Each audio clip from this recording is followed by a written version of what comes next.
Alors bonjour à tous, merci de bien vouloir m'accueillir dans cette charmante ville d'Yverdon. Donc je m'appelle Caroline Dorst, je travaille au service Travaux, Environnement, Mobilité de la ville de Nyon donc depuis 2014 et je suis ici aujourd'hui pour vous parler donc de la participation de la ville de Nyon au Parking Day en 2017 et de manière un peu plus générale de l'expansion de la démarche parce que finalement cette démarche ne s'est pas arrêtée en 2017, elle a donné lieu à plein de jolies choses à Nyon. Donc voici un peu l'articulation de ma présentation. Contrairement à Monsieur Frey, je ne peux malheureusement pas me baser sur autre chose que d'un PowerPoint. Donc voilà, on va commencer par donc la naissance du projet Parking Day, comme vous l'avez déjà mentionné, ses objectifs, la portée de l'événement, le Parking Day à Nyon, et puis après vous faire un retour d'expérience et vous faire part de la suite maintenant qui se déroule à Nyon.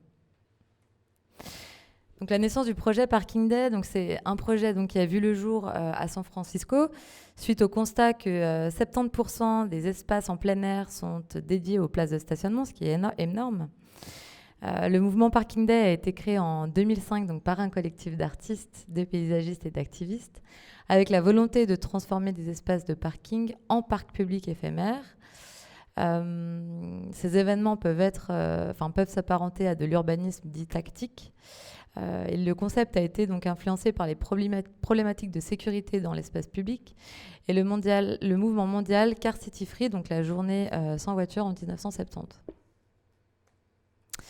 Donc les objectifs de cette manifestation, c'est de transformer temporairement des places de parc en espaces de vie, de créativité et de convivialité, de réattribuer de façon temporaire à des citoyens ou des associations, ou même les deux, l'espace dédié aux places de stationnement et de favoriser de nouveaux usages urbains, d'explorer la façon dont les citoyens peuvent jouer un rôle dans la construction de leur ville et de sensibiliser les citoyens à l'emprise du stationnement dans l'espace public.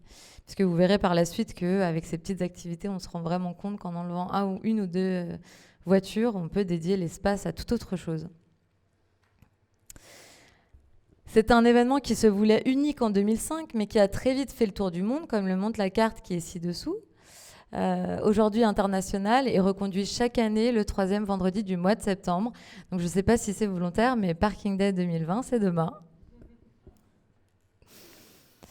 Donc le Parking Day à Nyon, donc ça c'est le petit support de communication qu'on avait transmis aux citoyens, qu'on avait affiché un peu partout à ville. Et le slogan, c'était donc « Et si le temps d'une journée, des citoyens proposaient une autre utilisation des places de parc ?» Donc c'était le 24 juin 2017 à Nyon, sur toute la journée. Voici le deuxième petit support où on voit qu'en fait, à la place d'une voiture, on peut avoir des transats, des petits fauteuils, des vélos, un blender. Vous allez voir, on fait plein de choses avec du stationnement. Mais juste avant ça, c'était vraiment une volonté municipale de développer à l'échelle de la ville des installations participatives en mettant donc à contribution les citoyens, mais aussi les associations, dans différents quartiers de la ville, afin donc de répondre à plusieurs objectifs, notamment celle de renforcer la participation de la population au sein de leur quartier et de leur commune, de mettre en place une nouvelle forme de collaboration entre les différents services de la ville et les habitants, de renforcer les liens entre les habitants et de favoriser le mieux vivre ensemble, de promouvoir donc la suppression des places de stationnement sur voirie pour renforcer la qualité de l'espace public et de redonner finalement cette place aux piétons, et de consolider le sentiment identitaire des habitants à leur quartier. Ce projet a été mené entre différents services de la ville. On a défini donc pour la première fois 3 emplacements dans différents quartiers, qui nécessitait pour chacun d'entre eux la suppression de 3 à 5 places de stationnement. Et l'idée, en fait, avec ces 3 emplacements, c'était de proposer un parcours aux visiteurs tout au long de la ville pour que finalement, ils se rendent compte un peu partout sur le territoire que le stationnement est important, oui, mais qu'on peut faire plein d'autres choses avec des places de stationnement. Donc voici les 3 emplacements qu'on avait choisis. Donc la place du Château, la route de Divonne et le chemin Falconnier. Ces 3 emplacements qui sont assez différents, vous allez le voir. Et c'est vrai qu'après coup, mais ça j'en parlerai peut-être tout à l'heure, ces 3 emplacements sont peut-être un peu trop distancés les uns des autres et on s'est rendu compte que finalement les gens ne montaient pas aussi haut au chemin Falconnier. Donc le chemin Falconnier, c'est le quartier de Petite Prairie, donc c'est un quartier qui a vu le jour à peu près il y a 6 ans. Et l'idée en fait de Parking Day, c'était que les habitants venaient en fait d'intégrer leur quartier. Donc l'idée c'était vraiment de créer un lien entre ces habitants en proposant une exposition dont le thème c'est chez vous, c'était comment chez vous. Donc chaque habitant devait amener des photos de l'intérieur de chez lui pour que ses voisins se rendent compte un peu de l'aménagement de son espace. Parallèlement à ça, on a réalisé un atelier de peinture de boîtes d'échange. Donc ces boîtes d'échange sont toujours en place et permettent justement l'échange de livres ou d'objets du quotidien entre voisins. Et en fait, on devait mettre ces ateliers sur des places de stationnement. Et le jour même, les régies nous ont fait faux bond et n'ont pas accepté que les places de stationnement soient utilisées, si bien que la municipalité a décidé de dédier de l'espace public et de maintenir les vêtements, parce que c'est vrai que c'était quand même une sacrée organisation et que les interlocuteurs étaient un peu tristes de ne pas pouvoir utiliser leurs activités et réaliser leurs activités. Donc voici la photo du Parking Day sur l'espace public, donc avec des petits fauteuils, des enfants qui font de la peinture, on a des gens à vélo derrière. Donc voici une petite réappropriation de l'espace public. Ensuite, sur la route de Divonne, donc la route de Divonne, c'est un axe qui est très très minéral. Il y a à peu près 6000 véhicules jour sur l'axe. On n'a pas fermé l'axe pour la réalisation du Parking Day. Et on a réalisé en fait 3 types d'activités. Le test d'un vélo smoothie, donc vous avez le vélo avec le blender juste derrière. Et l'idée, c'était de venir mettre des fruits et du jus de fruits dans le blender et que les passants viennent pédaler en fait pour avoir leur boisson. C'est une activité qui a bien fonctionné. D'ailleurs, on voit une dame qui pédale là-haut pour boire ensuite son smoothie. On a eu un spectacle d'improvisation par la troupe juste en dessous. Et on a eu un barbecue urbain. Donc le barbecue urbain, c'était super original. C'est le gymnase de Nyon qui a mis en place une sorte de barbecue avec des morceaux de bois et des saucisses à griller. Et tous les visiteurs avaient le droit à leurs saucisses et à manger leur petite salade. Donc c'était assez sympa et c'est vrai que cette activité, on se rend vraiment particulièrement compte que en supprimant une place, on peut faire autre chose. Et sur la place du château, donc la place du château, la volonté était vraiment de réduire l'emprise du stationnement au profit donc d'activités ludiques. On avait un repair café avec un monsieur qui était présent donc pour réparer les objets du quotidien qui étaient cassés, des tableaux d'idées où le thème c'était Sauvons la planète, donnez-nous des idées, une bibliothèque en plein air avec un échange de livres, un atelier bricolage pour les enfants et des terrasses, et la vue d'ensemble de la place du château, donc avec ces activités. Voilà, c'est ça, où on est venu bloquer 13 places de stationnement pour ces activités ce jour-là. Donc un petit retour d'expérience. Donc ces animations ont beaucoup plu aux visiteurs et ont permis de donner vie à l'espace public. Ces citoyens et ces associations se sont véritablement appropriés l'espace public le temps d'un week-end. On a eu pas mal de retours des citoyens qui nous disaient qu'ils ne se rendaient pas forcément compte de la place de la voiture en ville et que quand on vient dédier cet espace finalement à d'autres activités, on se rend compte qu'on gagne énormément d'espace en fait en supprimant du stationnement. Comme je vous le disais tout à l'heure, la multiplicité des sites n'est pas forcément un atout, mais on privilégiera à l'avenir un seul site sur lequel on réduira certainement de manière plus drastique le stationnement pour avoir plus d'espace et plus d'activités. Et on a une volonté municipale donc, de réitérer l'opération en 2021 au centre-ville. Et depuis, donc, on trouvait assez intéressant de vous faire un petit parallèle avec les nouvelles choses qui se passent un peu à Nyon. On a pas mal de nouveaux aménagements temporaires qui voient le jour et créent de nouveaux lieux de vie, avec, dans la même idée, une diminution de l'emprise du stationnement au profit de nouveaux espaces publics, des démarches participatives et,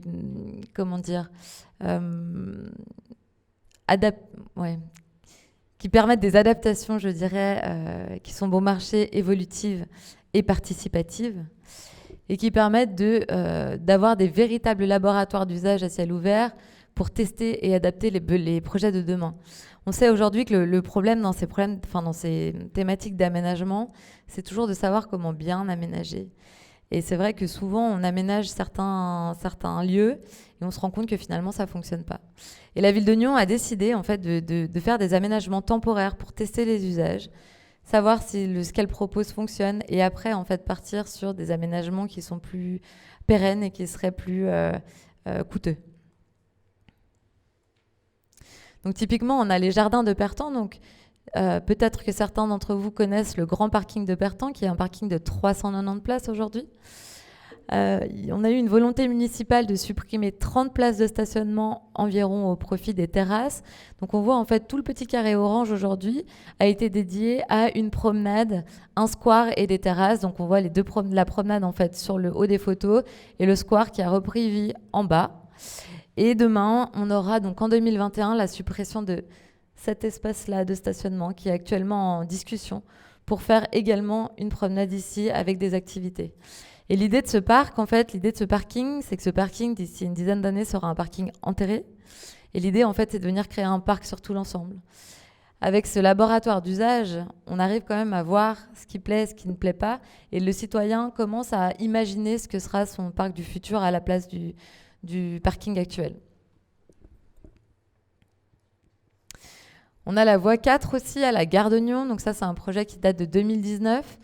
Où on est venu supprimer donc, ces 4 places de stationnement ici, des places livraison et des places d'impose minute qui ont été déplacées au profit de la voie 4, de la nouvelle voie 4. Donc on a 3 voies à Nyon plus la 4e qui est ici, sur laquelle il y a du mobilier urbain, c'est un espace d'échange et de vie. Et il y a aussi les commerçants qui ont pu faire leur terrasse. Donc cet aménagement date de 2019 et aujourd'hui on est en train de poser les questions aux personnes qui fréquentent ces lieux pour savoir ce qu'on va pouvoir optimiser, est-ce qu'ils sont contents des aménagements et savoir quelles sont les optimisations possibles. Ensuite, on a le quartier de la Grande Jetée. Donc la Grande Jetée, c'est cette édicule ici, avec le parking de Rive qui compte 169 places, sur lequel nous n'avons pas supprimé 14 places de stationnement, mais on les a relocalisés. Donc on a modifié le sens de circulation du parking pour pouvoir en fait dégager tout cet espace et venir créer un parc de jeux pour les enfants avec une terrasse ici. Donc ça, c'est le projet participatif de la Grande Jetée qui, pareil, laboratoire d'usage où les gens ont pu donner leur avis et ont pu proposer quelque chose qui leur ressemble. Et ça, c'est le projet donc, final qui a vu le jour en 2018. Maintenant, la place du Château. Donc la place du Château, qui est un endroit phare de Nyon. En 1989, on a la place du Château avec toutes ses voitures. Aujourd'hui, elle ressemble, on verra peut-être mieux sur la photo, mais l'espace a été... ça, c'est une terrasse aujourd'hui, et là, les places de stationnement sont ici. Il y a aussi un projet donc, de réaménagement de la place du Château qui occasionnerait la suppression de 13 places de stationnement. Donc voici le projet. Donc le projet, ça serait de venir créer un véritable miroir d'eau avec des terrasses, venir dégager cette esplanade qui permettrait de mieux apprécier le château. Mais malheureusement, je ne peux pas vous dire que tous les projets ont fonctionné. Les commerçants ont fait recours à ce projet et aujourd'hui, le projet est complètement à l'arrêt puisque les commerçants se sont tous opposés à la suppression des 13 places de stationnement du château. Donc ça serait trop beau de dire que finalement tout fonctionne. Mais ce qui est intéressant de voir par la suite, c'est qu'en 2020, avec le développement massif des terrasses suite à la pandémie de Covid, la municipalité a développé une terrasse sur cette 13 places du château. Donc on voit la terrasse ici et la terrasse ici. Donc le stationnement aujourd'hui a totalement disparu, malgré le recours du projet en dur à la CDAP. Et ce qui est rigolo, c'est que finalement les commerçants fédèrent ces terrasses et se rendent compte que ça fonctionne très bien. Parce que les personnes qui viennent boire un verre ici ou manger ici se promènent après à pied au centre-ville.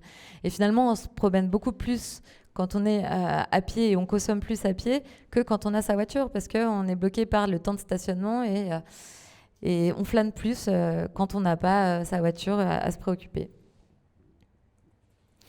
Et enfin, donc la promenade du Jura, toujours dans cet esprit terrasse lié au Covid, on a supprimé 8 places de stationnement donc sur la promenade du Jura au profit de terrasses. Pareil, cet espace fonctionne très bien. Aujourd'hui, on essaye de réfléchir justement pour optimiser parce que la terrasse comme elle est aujourd'hui n'est pas très jolie. On pourrait, je pense, faire mieux. Mais c'est vrai qu'on a quand même supprimé ces places de stationnement toujours en centre-ville, que les commerçants sont très contents et surtout que on a une satisfaction générale des aménagements intermédiaires, aussi bien par le public que par tous les partis politiques confondus. Donc c'est plutôt une bonne chose, même si c'est vrai que quand on a commencé ces projets, on s'est dit, oulala, on vient toucher une thématique un peu sensible et on ne sait pas comment ça va se poursuivre. Et au final, les gens ont peur, mais à l'usage, ça se passe très bien et tout le monde fédère à ces projets. Voilà. Merci beaucoup.